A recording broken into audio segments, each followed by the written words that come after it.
हमें बताना चाहते हैं कि हम प्रसन्न होते हैं कि हमारे संतान हुई, बेटा हो गया, और काल प्रसन्न होता है कि एक आहार मेरा और अंकुर फूट गया। कबीर परमेश्वर जी हमें एक बहुत ही सुंदर एग्जाम्पल देकर के बताते हैं कि बेटा जाया खुशी हुई, बहुत बजाए थाल, ये तो आना जाना लगा हुआ है ज्यों कीड़ी का नाल। एक व्यक्ति के यहां शादी के 10-12 वर्ष उपरांत एक पुत्र की प्राप्ति हुई। उसके दादाजी ने अर्थात उस व्यक्ति के पिताजी ने बड़ी खुशी मनाने का फैसला लिया। 10-12 गांव के व्यक्ति को न्योता, उनको निमंत्रण दिया और लाखों रुपए पार्टी में खर्च किए कि हमारे पुत्र हुआ है, मेरा पौत्र हुआ है। 1 वर्ष के बाद वही पुत्र मृत्यु को प्राप्त हो गया। अब टक्कर मार रहे हैं, रो रहे हैं। परमात्मा कहते हैं झूठे सुख को सुख कहे ये मान रहा मन मोद, ये सकल चबीना काल का भाई कुछ मुख में कुछ गोद।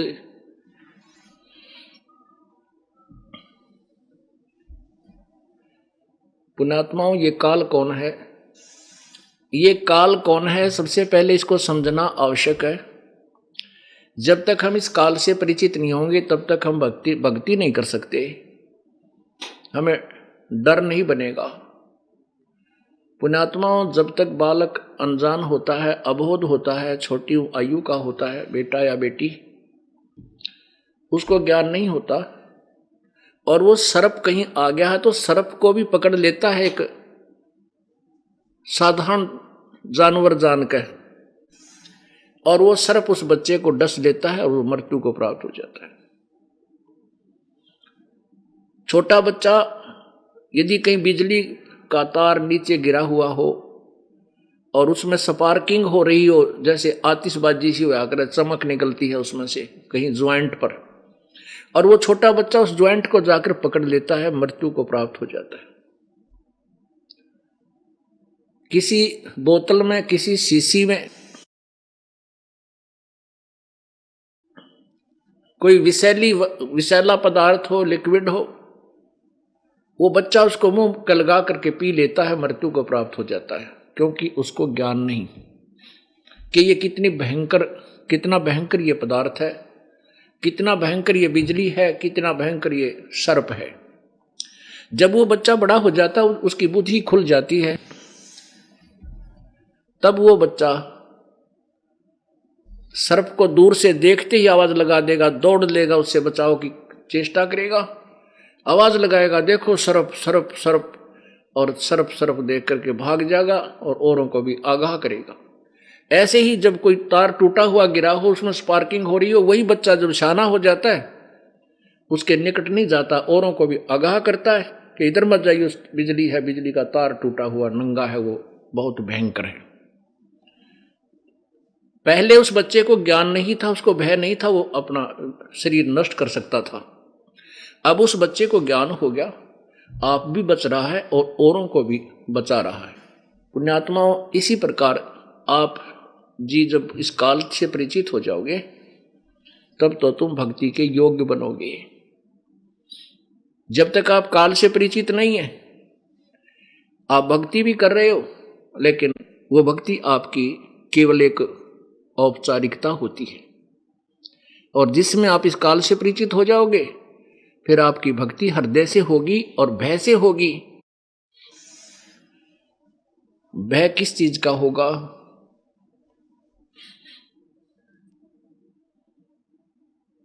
पहले हम आपको काल बताते हैं, काल कौन है, और भय बताएंगे किसका होगा।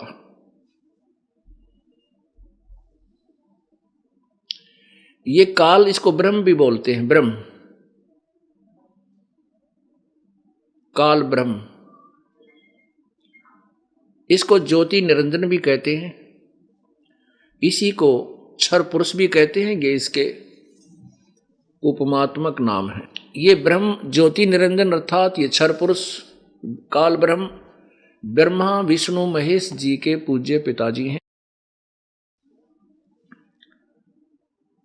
और दुर्गा इसकी पत्नी है, यानी ब्रह्मा विष्णु महेश की माता है। ये प्रकृति शेरां वाली माता। इस काल को ज्योति निरंजन को एक श्राप लगा हुआ है, एक साप लगा है 1,00,000 मानव शरीरधारी प्राणियों का के सूक्ष्म शरीर का नित आहार करने का।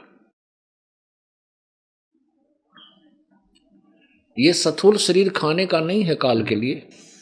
जैसे बादाम के ऊपर एक छिलका होता है, वो छिलका खाने का नहीं होता, उसके अंदर जो गिरी है वो खाई जाती है। ये केवल ये एग्जाम्पल है। इसी प्रकार ये स्थूल शरीर ऊपर तो एक कवर है, इसके अंदर एक सूक्ष्म शरीर है और सूक्ष्म शरीर के अंदर हम जो जीवन भर जो भी खाना आहार करते हैं, चटपटे भोजन खाते हैं या कोई अन्य प्रकार के पदार्थ प्रयोग करते हैं, सेब संतरे काजू, उसका कुछ अंश सूक्ष्म शरीर के अंदर वासना रूप में समा जाता है। ऐसा कुछ इस काल ने व्यवस्था की हुई है। 1,00,000 मानव शरीरधारी प्राणियों को ये नित मारता है और फिर उन सूक्ष्म शरीर को ऊपर अपने 21वें ब्रह्मांड में एक बहुत बड़ा तवा है, तवा जिसको तई बोलते हैं, वो पत्थर का तवा है, पत्थर की टुकड़ी है, पत्थर शिला बोलते हैं उसको, तपतशिला। वो तपतशिला स्वतः गर्म रहती है ऑटोमेटिकली। 1,00,000 प्राणी सूक्ष्म शरीर सहित उसके ऊपर ऑटोमेटिक जाकर गिर जाते हैं प्रति, और वहां पर वो तड़फते हैं। जीव मरता नहीं, सूक्ष्म शरीर उनका नष्ट नहीं होता, लेकिन पीड़ा बहुत होती है, क्योंकि वो उसको तवे के ऊपर तपाकर तपतशिला पर इतना हीट देता है, इतना गर्म करता है कि ये प्राणी अपने वो गंध को छोड़ देता है जो उसके अंदर वासना होती है, और कुछ देर के लिए अचेत हो जाता है चिल्ला कर। फिर इस काल भगवान ने एक ऐसी सिस्टम बनाया है, ऑटोमेटिक पावर से, अपनी पावर से, शक्ति से उनको वहां से उठा देता है, उड़ा देता है।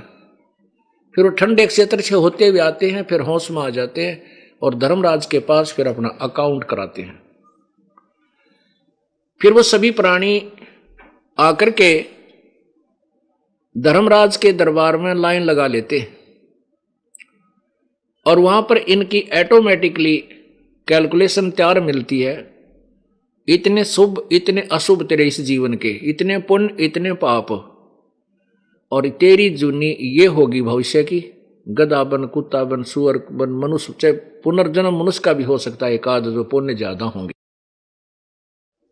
उधर से उस मानव 1,00,000 मानव शरीर के अंदर से निकले हुए गंध को ये काल आहार करता है। पुण्यात्माओं, जैसे एक व्यक्ति बकरा खाता है, मुर्गा बनाकर खाता है, मुर्गे की जान जाती है, वो उंगली चाट कर स्वाद लेता है। यही प्रोसीजर यहाँ के भगवान इस ब्रह्म का है जो 21 ब्रह्मांड का स्वामी है।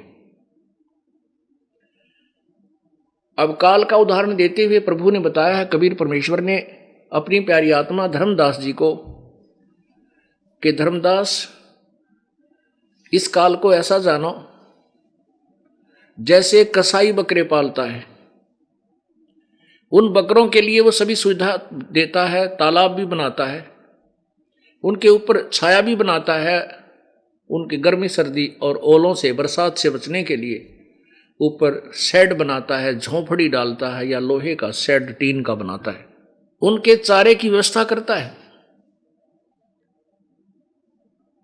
ऐसी व्यवस्था को देख करके वो अनजान प्राणी, वो भोली आत्मा बकरे और बकरी ये जान लेते हैं, ये समझ बैठते हैं कि ये हमारा स्वामी बड़ा दयालु है, हमारी कितनी केयर टेक करता है, हमारी कितनी संभाल करता है, हमारे लिए खाने का चारा डालता है, बहुत सुंदर छाया हमें रखता है, तालाब बना रखा है। और जब वो कसाई उन बकरों के अंदर आता है, वो भोले बकरे उसको अपना स्वामी मानकर, दयालु मानकर उससे प्यार करते हैं, उसको जिह्वा से चाटने की चेष्टा करते हैं, ऐसे जीव से, और ऐसे लंबे पैर फैलाकर उसको प्यार देने की चेष्टा करते हैं। वो कसाई उन बकरों की बाजू पकड़कर ऐसे देखता है और वो उसके हाथ से प्यार करते हैं, हाथ को चाटते हैं। वो तो प्यार करते हैं कि हमारा दयालु मालिक है, हमारे लिए कितनी संभाल करता है। और वो ये देख रहा है ये कै किलो का हो गया, ये कितने का बिकेगा, कितना मांस तैयार हो गया इसमें।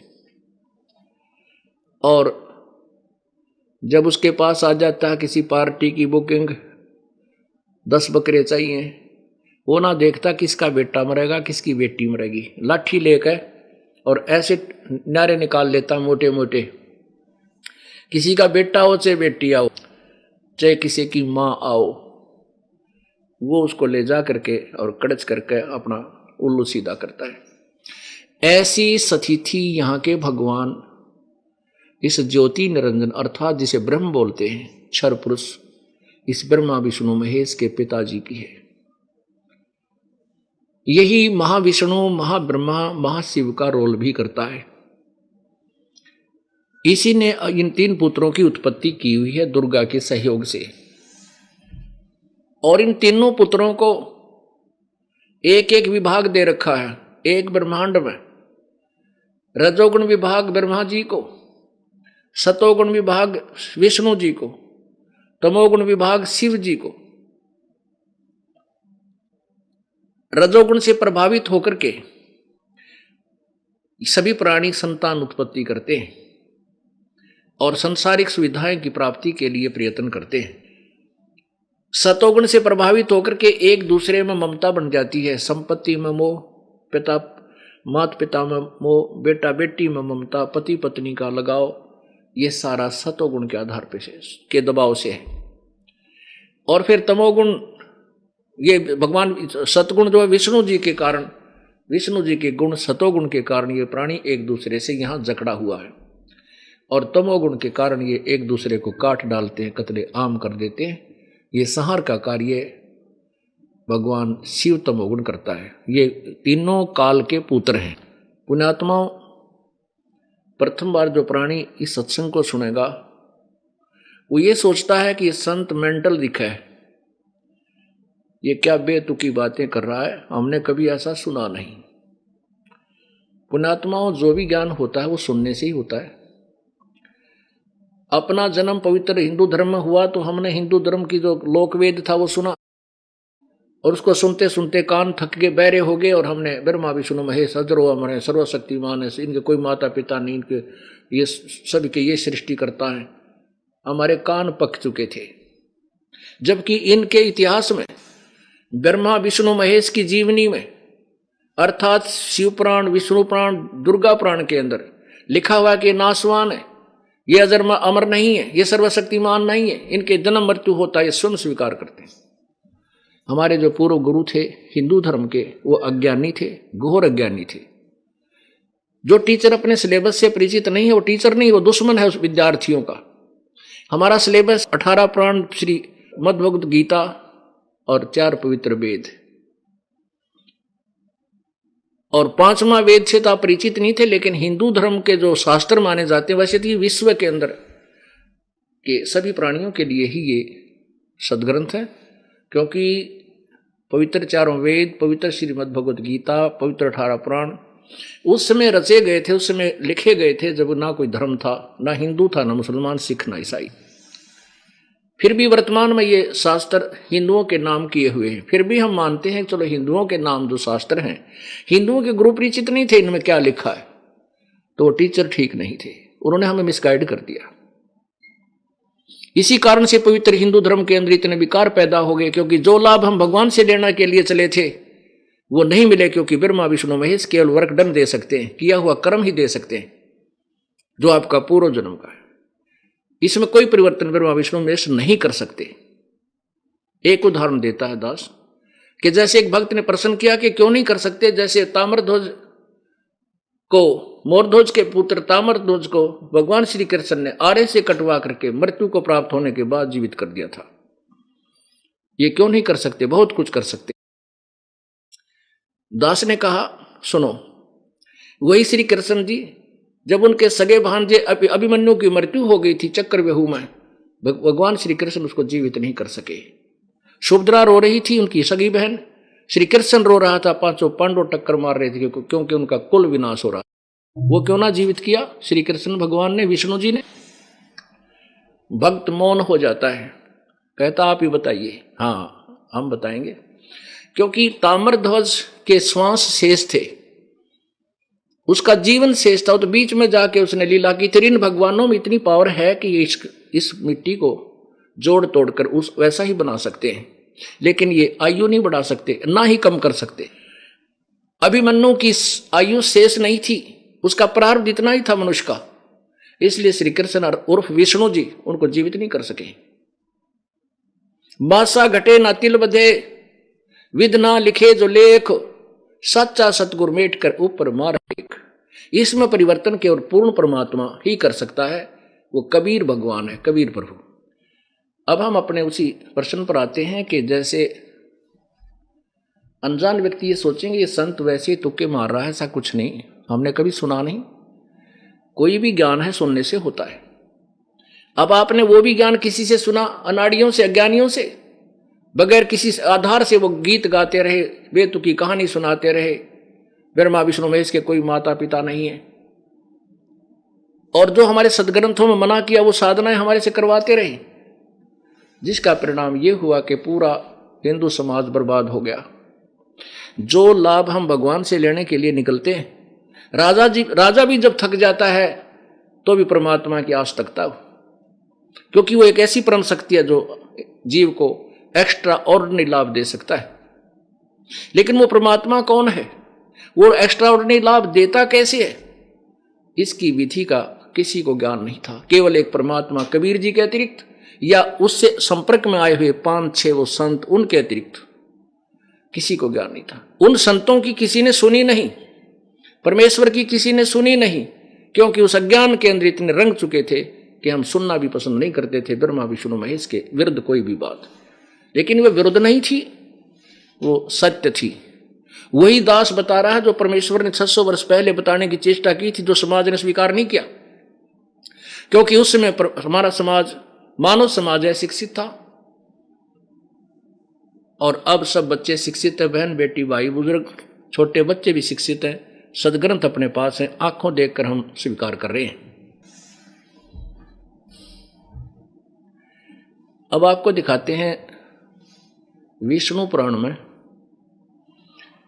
ये विष्णु कहो इसे, ये विष्णु जो है विष्णु पुराण के अंदर, ऐसे ही शिव पुराण के अंदर, ब्रह्मा पुराण के अंदर आप पढ़ोगे, जब परिचित होगे, इसमें क्या है कि अधिक महिमा गाई है महाविष्णु की, उसको परब्रह्म भी कहा है इन्होंने अनजानों ने, और कुछ महिमा गाई है इस महाविष्णु अर्थात काल के पुत्र सतोगुण विष्णु की। तो दोनों का ही इसमें मिला जुला ज्ञान है। अब आपको विष्णु पुराण दिखाते हैं, जिसमें लेखक स्वयं स्वीकार करता है कि ये काल, विष्णु जो का परम रूप तो काल है और प्रथम रूप इसका भगवान है, पुरुष जैसा है। पुण्यात्माओं, अपने सदग्रंथ ये वही हैं जो आज से लगभग 5000 वर्ष पहले लिखे गए थे। अभी इनका हिंदी अनुवाद हो चुका है, और हमारी प्रसिद्ध प्रेस गीता प्रेस गोरखपुर से प्रकाशित है, जिस प्रेस के ऊपर हिंदू धर्म को पूर्ण विश्वास है। उसके द्वारा प्रकाशित कोई भी बुक है, उसमें कोई भी अग्रम मग्रम नहीं मानते। आप देखिएगा श्री विष्णु पुराण, ये श्री विष्णु पुराण श्री मुनिलाल गुप्त, और प्रकाशक वही है, मुद्रक गीता प्रेस गोरखपुर गोविंद भवन कार्यालय। यहाँ देखिएगा इसके अध्याय नंबर 2 में और पृष्ठ नंबर 4 पे, इसमें संस्कृत भी साथ है।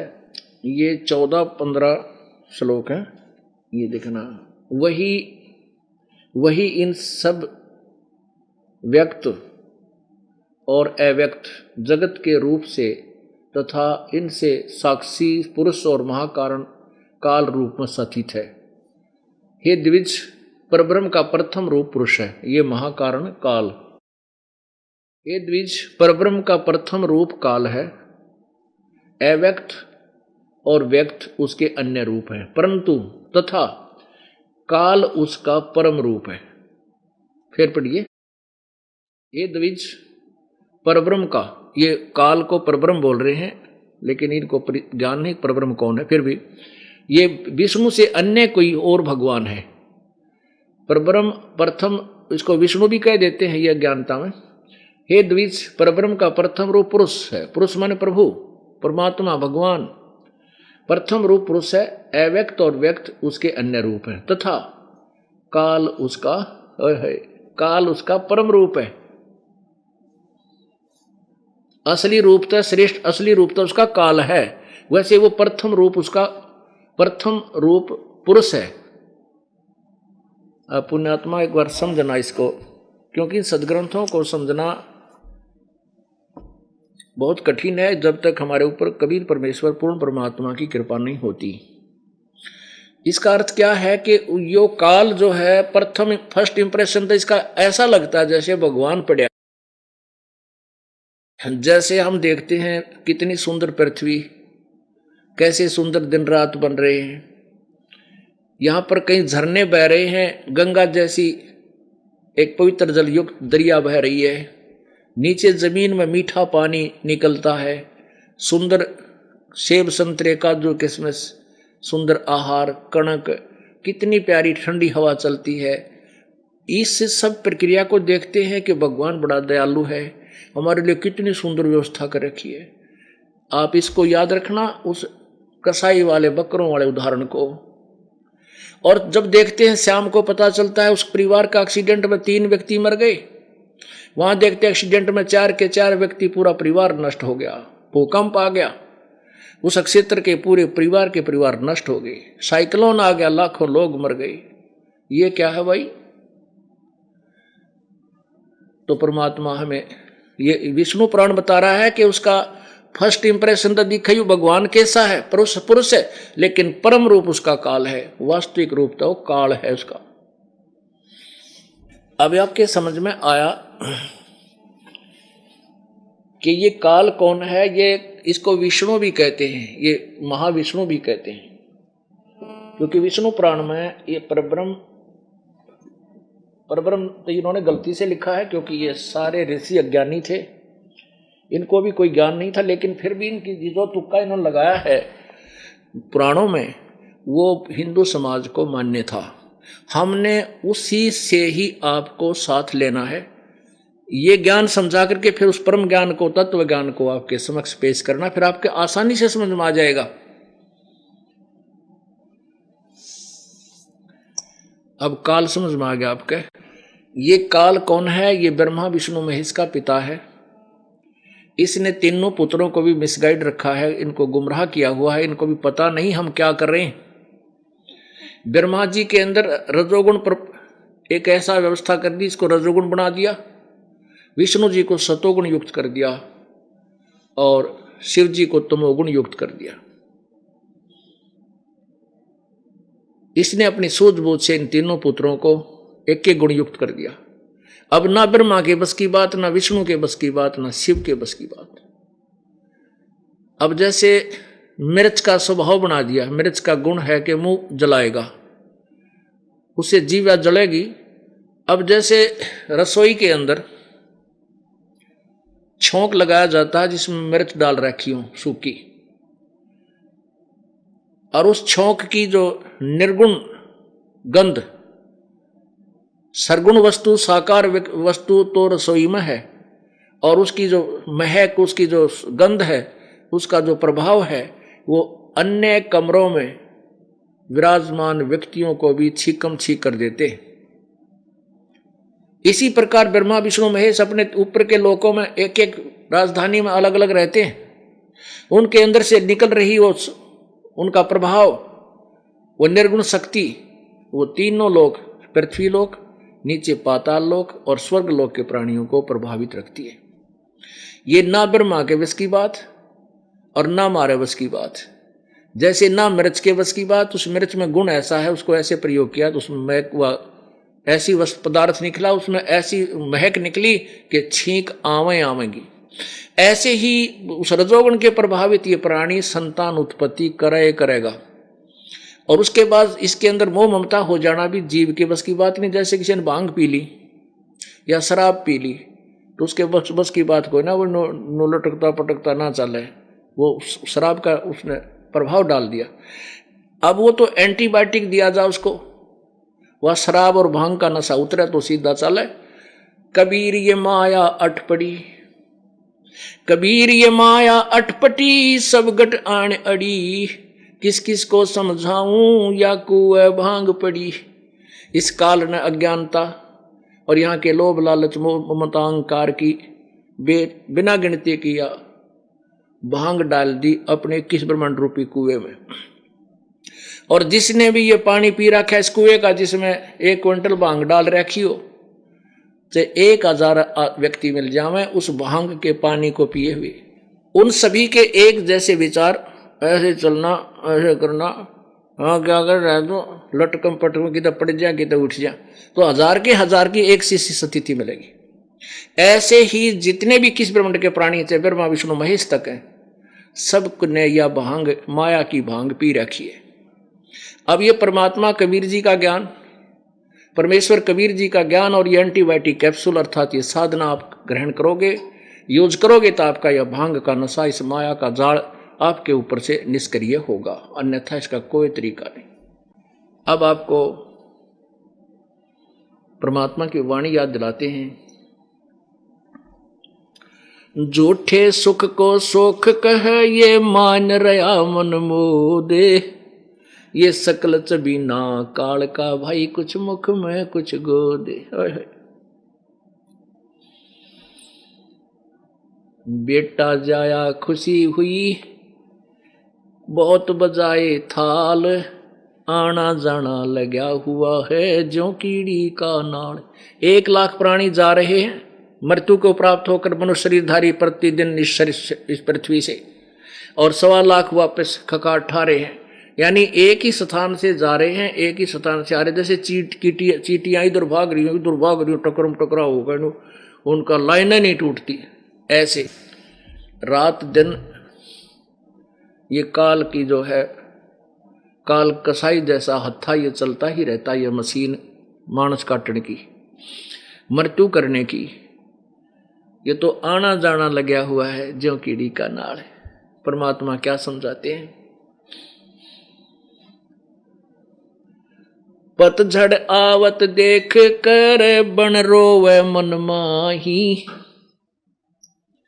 पतझड़ आवत देख कर बन रोवे मन माही, ऊंची टेढ़ी पात थे अब पीले हो जाही। इस पतझड़ को समझो कि जैसे प्रलय होती है।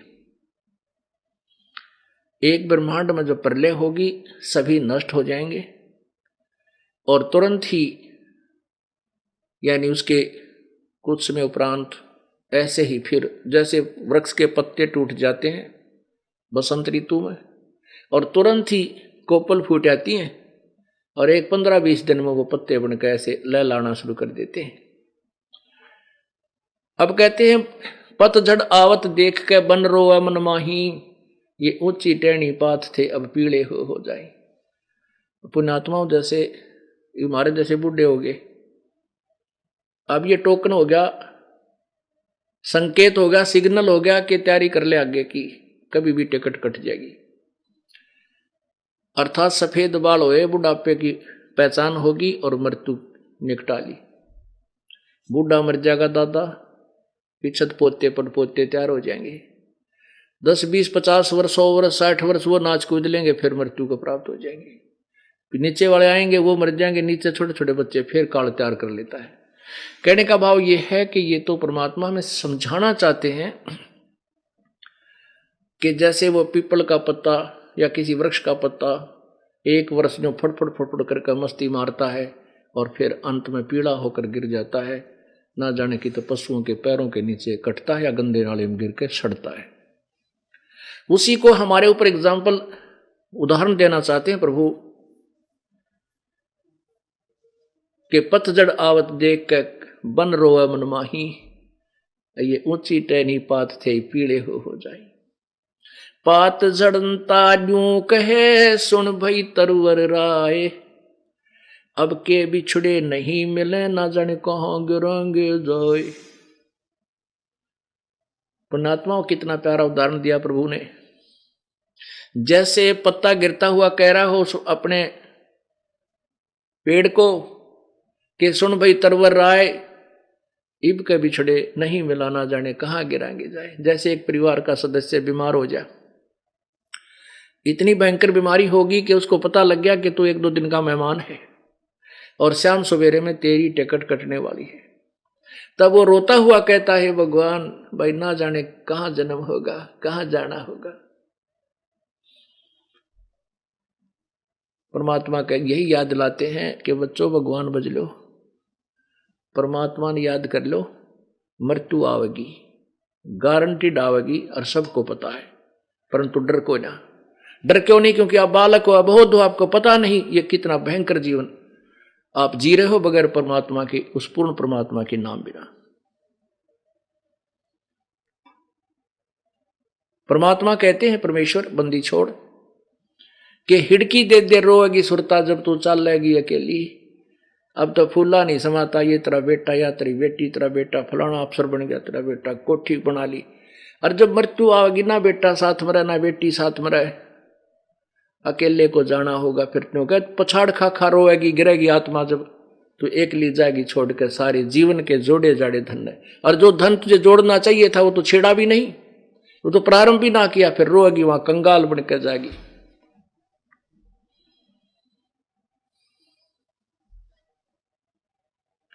क्या कहते हैं प्रभु? पात झड़ता न्यू कहे सुन भई तरवर राय, इब के बिछड़े नहीं मिले ना जाने कहां गिराएंगे जाए। अब सांत्वना देता है। जैसे कोई व्यक्ति मर रहा हो तो वहां बैठे समझदार व्यक्ति कहा करते भाई एक दिन सब ने मरना है, या तो सारे मरेंगे, कोई 2 दिन पहले कोई 2 दिन पीछे मर जाएगा। यानी उसको केवल उसको संतुष्टि देने के लिए। ऐसे ही उदाहरण दे रहे हैं परमात्मा कि वो पेड़ कह रहा उस पत्ते से, तरवर कहता पात से सुनो पात एक बात, यहाँ की यह रीति है एक आवे एक जात।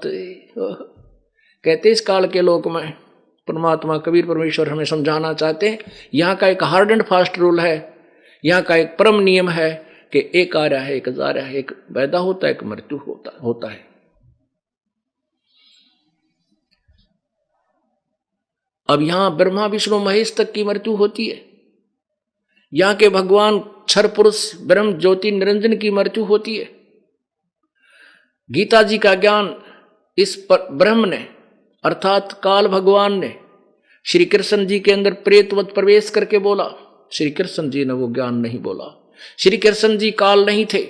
श्री कृष्ण जी ने गीता ज्ञान से पहले कभी अपने आप को काल नहीं कहा और उसके बाद कभी अपने जीवन में उसने अपने आप को काल नहीं कहा। गीता जी अध्याय नंबर 11 के श्लोक नंबर 32 में गीता ज्ञानदाता कहता है कि अर्जुन मैं काल हूं, अब प्रवट हुआ हूं, अब आया हूं मैं। कृष्ण जी तो पहले अनुसाथ थे उसके श्री अर्जुन के, क्योंकि तो उनके रिश्तेदार थे। यदि श्री कृष्ण गीता बोल रहे हो तो ये नहीं कहते मैं अब आया हूं और मैं काल हूं। और वो खुद कहता मैं काल हूं, सबको खाने के लिए आया हूं। पुण्यात्मा, हमने जो ज्ञान ग्रहण किया है श्री ब्रह्मा श्री विष्णु श्री शिव जी का, और जिन्होंने हमें ये ज्ञान बताया था उन्होंने यही कहा था कि विष्णु पुराण में ऐसा लिखा है, शिव पुराण से मैं ये ज्ञान बता रहा हूं संस्कृत बोल करके। वो क्योंकि पहले संस्कृत बोलते थे और फिर उसका अनुवाद अपनी मर्जी से कुछ भी कर दो, क्योंकि हमें संस्कृत का ज्ञान था नहीं। तो हमने ये पक्का मान लिया था कि ब्रह्मा विष्णु महेश की मृत्यु होती है कोई ना, और यही समर्थ शक्ति है। नहीं, अभी उन्हीं पुराणों में हमें पढ़ा देखा कि वो तो अपने आप कहते हैं हमारा तो जन्म और मृत्यु होता है, हम अविनाशी नहीं है। पुण्यात्मा, चाहे कोई चतुर्वेदी था, चाहे कोई दिव्यवेदी था, चाहे त्रिवेदी था, यानी कितना प्राकांड विद्वान पंडित था, वेदों को भी मानता था, आखिर में वो कहता था, उसको कोई पूछा जाता कि तेरा इष्ट कौन है, वो कहता मेरा इष्ट विष्णु भगवान है। दूसरा कहता मेरा इष्ट शंकर भगवान है।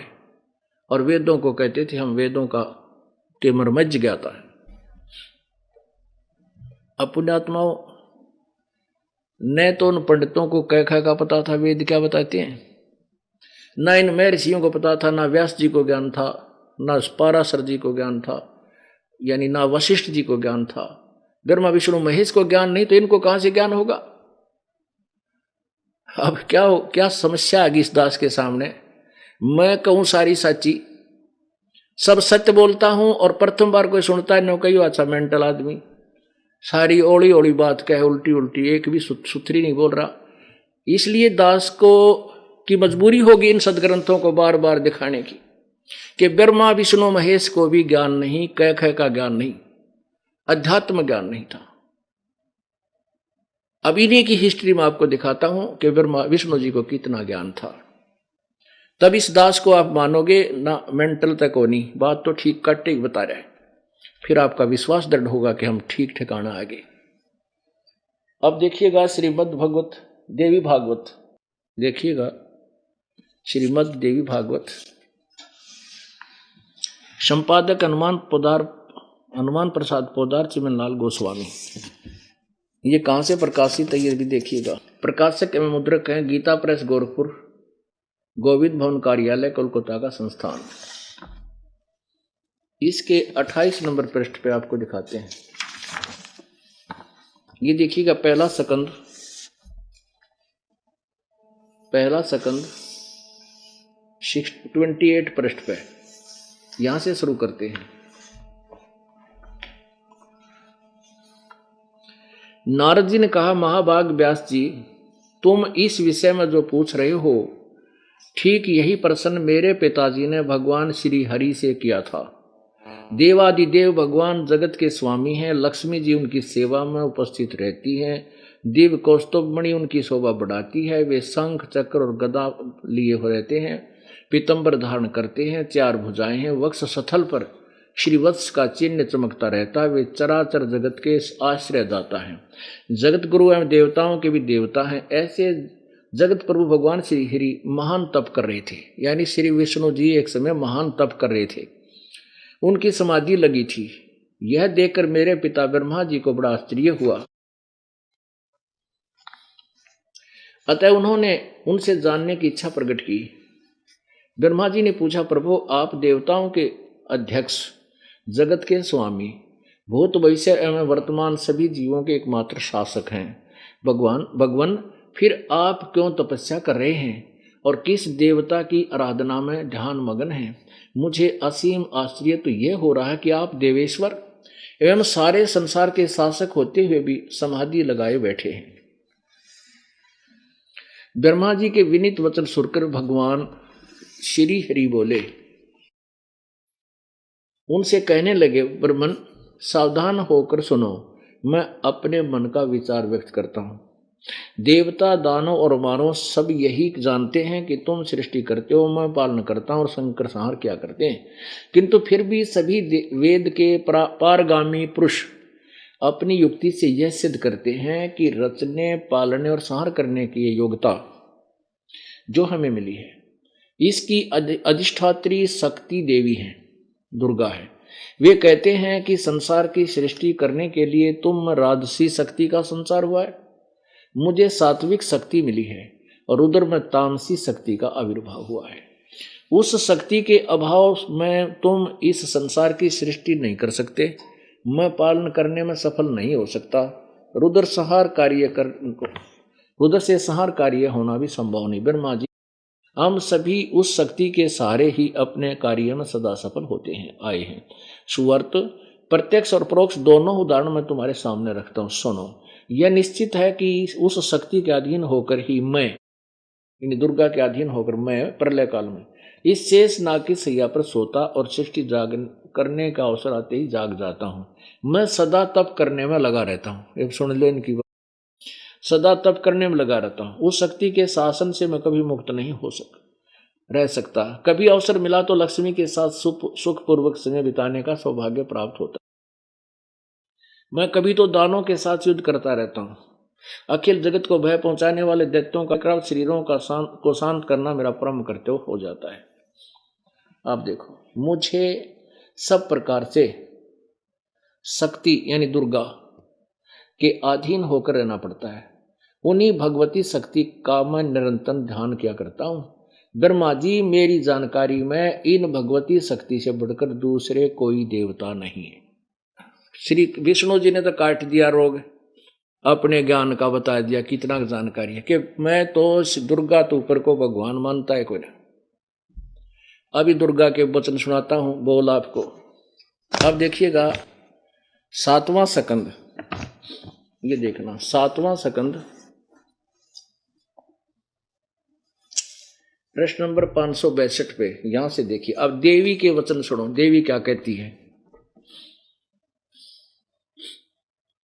देवी जी कहने लगी, पर्वतराज, इस प्रकार योग युक्त होकर मुझ ब्रह्म स्वरूप देवी का ध्यान करे। यह ध्यान आसन पर भक्ति भली भांति बैठकर अहतुकी भक्ति के साथ करना चाहिए।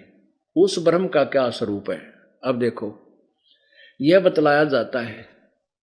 अब दुर्गा पहले तो तुक्के मार रही है कि मेरी भक्ति करो, आगे देखो उस ब्रह्म का क्या स्वरूप है, यह बतलाया जाता है। जो प्रकाश रूप सबके अत्यंत समीप में स्थित, हृदय रूप गुहा में स्थित होने के कारण गुहाचर नाम से प्रसिद्ध और महान पद अर्थात परम प्राप्य है। वह समस्त प्रजा के ज्ञान से परे है, अर्थात किसी की बुद्धि में आने वाला नहीं है, यह तुम जानो। जो परम प्रकाश रूप है, जो सूक्ष्म से अति अत्यंत सूक्ष्म है, जिसमें संपूर्ण लोक और उन लोकों में निवास करने वाले प्राणी स्थित हैं, वह यह अक्षर ब्रह्म है। वही सबके प्राण है, वह सबकी वाणी है और उसके वह सभी के मन है। वह यह परम सत्य और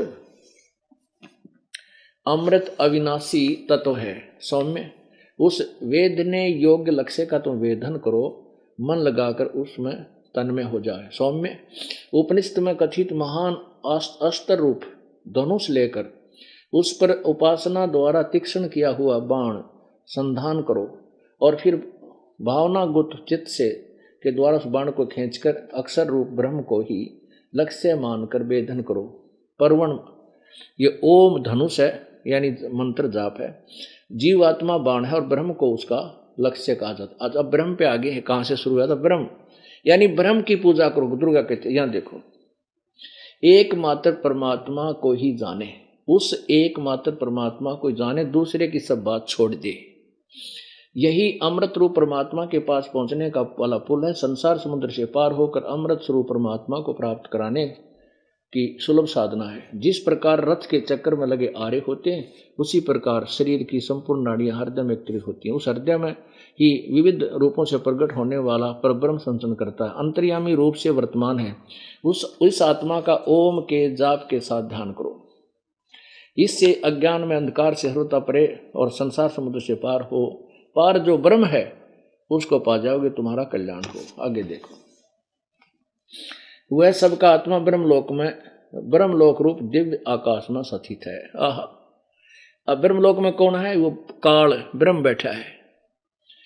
धीर बुद्धिमान पुरुष विज्ञान के द्वारा जो आनंद रूप अमृत अविनाशी परब्रह्म सर्वत्र एक प्रकाशित है, उसको भलीभांति देख लेते हैं। उस कार्य कारण रूप पुरुषोत्तम को देख लेने पर जीव की हृदय की गांठ अविद्या टूट जाती है, सारे संशय नष्ट हो जाते हैं और शुभ अशुभ कर्म क्षीण हो जाते हैं। वह निर्मल और निष्कल ब्रह्म प्रकाश में प्रकोश दिव्य धाम परम धाम में विराजित है, वह वहां रहता है। वह शुभ सर्वथा विशुद्ध संपूर्ण प्रकाश में वस्तुओं का भी प्रकाशक है। उसे आत्मज्ञानी पुरुष ही जानते हैं। उस प्रकाश रूप परम धाम परमात्मा में न सूर्य प्रकाशित करता है, न चंद्रमा, न तारे, उसी से सब जगत प्रकाशित होता है। कहने का भाव यह है कि दुर्गा तो कह रही है कि उस और परमात्मा ब्रह्म उसका जाप करो, और विष्णु जी कह रहे हैं मैं तो दुर्गा तो ऊपर किसी देवता ने जानता है कोई ना, अब दुर्गा पहले तो गुमराह करती है कि मेरी भक्ति करो, फिर कहती है नहीं वो भगवान सबसे ऊपर है, तो उस ब्रह्म का भक्ति करो, और फिर घुमा फिरा कर उनको ज्ञान इतना ही है, ओम का जाप करो। अब इससे ये पता लग गया कि ना विष्णु को ज्ञान, ना ब्रह्मा को ज्ञान, ना शिव जी को ज्ञान। ब्रह्मा का भी ज्ञान आपको दिखाएंगे, विष्णु जी शिव जी का भी दिखाएंगे। पुण्यात्मा, ये सदग्रंथ जो हैं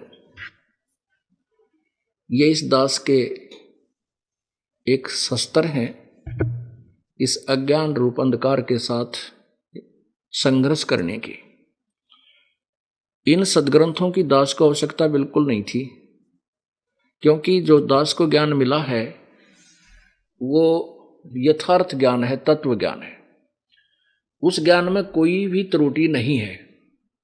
उस यथार्थ ज्ञान को, जो कबीर वाणी को, कबीर परमेश्वर द्वारा स्वयं दिए हुए पांचवें ज्ञान को, उस सच्चे ज्ञान को सच्चा ही सिद्ध करने के लिए इन सहयोगी सदग्रंथों का सहारा लेना पड़ता, जिसको आप जी सत्य मानते। जब इन सदग्रंथों में वो सत्य मिल रहा है तो परमात्मा ने तो 600 वर्ष पहले ये वाणी पहले बोल दी थी, जब ये अज्ञानी विद्वान जो संस्कृत के ज्ञाता ये कहते थे कि कबीर तो अनपढ़ है, वो क्या जाने सदग्रंथों के बारे में। जबकि परमेश्वर ने अपने मुखारविंद से उच्चारित उस मुख्य ज्ञान में, उस मूल ज्ञान में, तत्व ज्ञान में ये सर्व ज्ञान पहले ही दिया हुआ था, जो दास आपको इन सदग्रंथों में आज दिखा रहा है।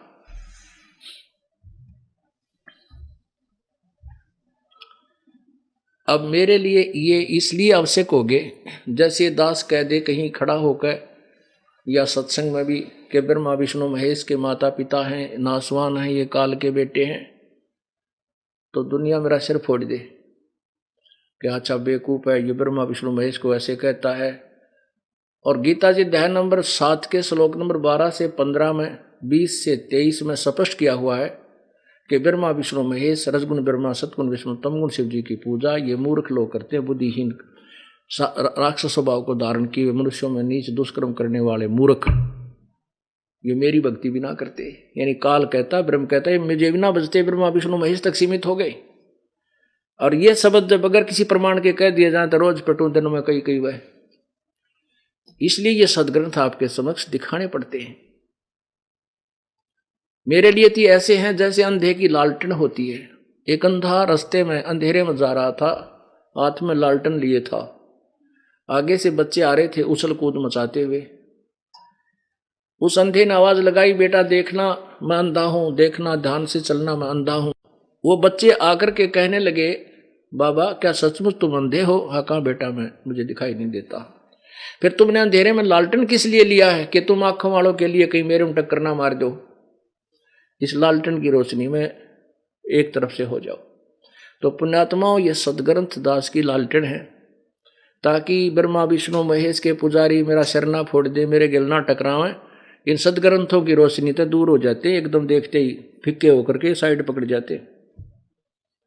इसलिए इनका दिखाना मेरे लिए आवश्यक हो गए। ढेर सारे खरीद रखे सारे, मुझे जरूरत नहीं थी इनकी, क्योंकि जो परमात्मा ने ज्ञान दिया वो सत्य है, मैंने इनसे मिला चुका था मैं। अब आपको ये सत्य ज्ञान सत्य सिद्ध करने के लिए रह कर ये सदग्रंथ एक पॉइंट पर दिखाने पड़ रहे। जब तक आप इनको आंखों नहीं देखोगे तब तक आप इस दास की बात पर कोई विश्वास नहीं कर पाओगे। एक समय की बात है,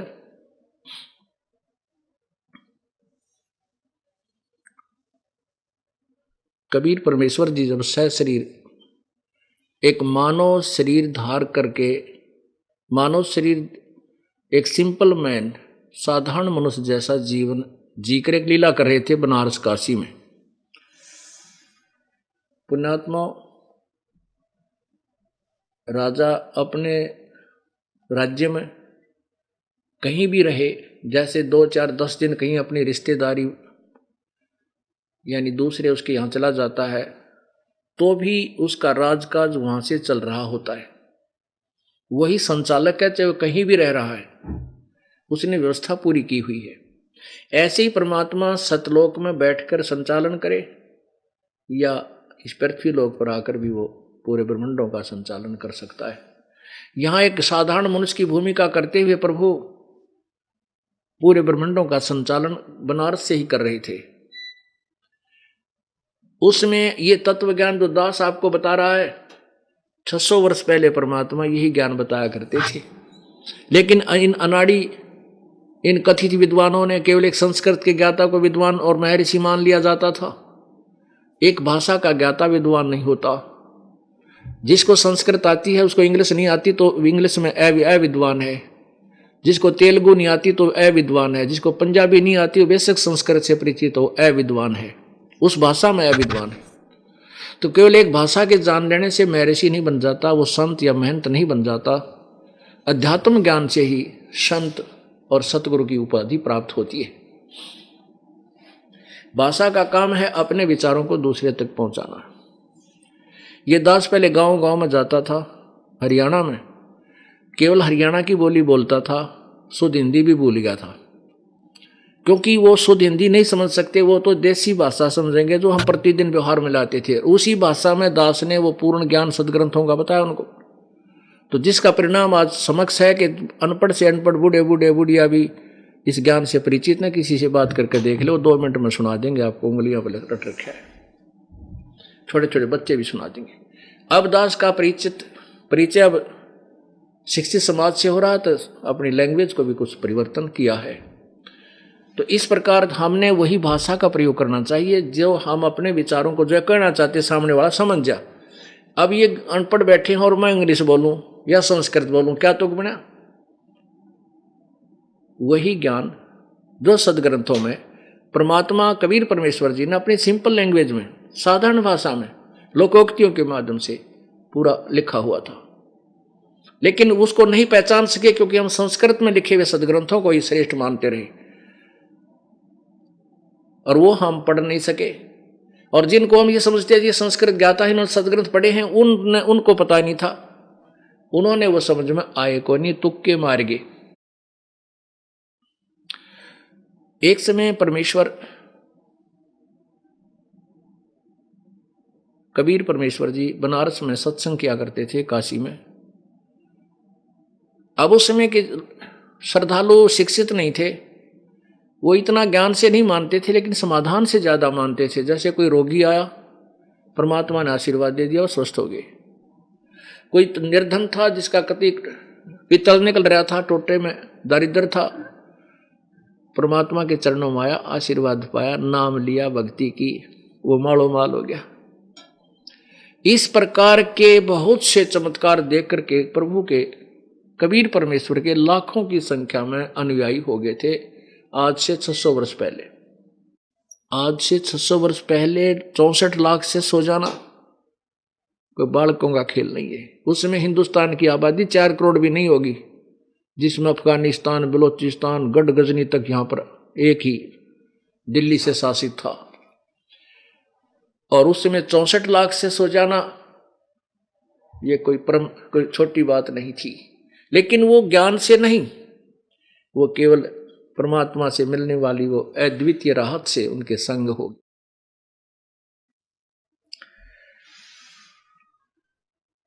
बनारस में एक सर्वानंद नाम के ब्राह्मण थे, विद्वान थे।